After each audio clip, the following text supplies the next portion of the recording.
Bismillahirrahmanirrahim.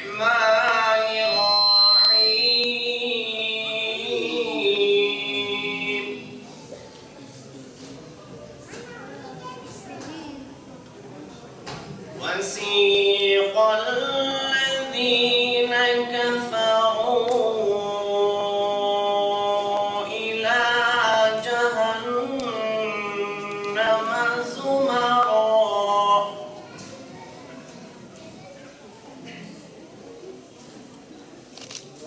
حَتَّى إِذَا جَاءُوهَا فُتِحَتْ أَبْوَابُهَا وَقَالَ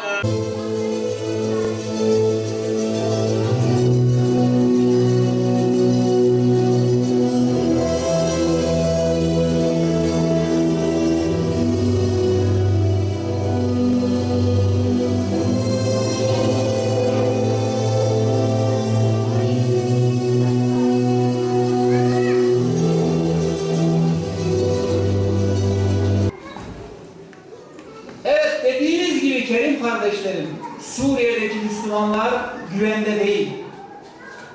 Sorgusuz sualsız gözaltına alınıp bir daha kendisinden haber alınamayan binlerce Müslüman var. Hapishaneler işkence ile ölüp öldürülen Müslümanlar ile dolup taşmakta. İdlib kentinde işkence gören 31 yaşındaki bir muhalif yalarımı zımbaladılar. Bu şekilde beni konuşturmaya çalıştılar.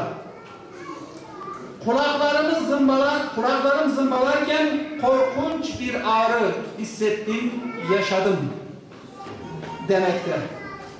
Evet kardeşlerim, öncesi de var ama son 19 aydır Suriye'de böylesine yürek parçalayıcı, insan olan ve insafı olan kimsenin kabul edilmesi.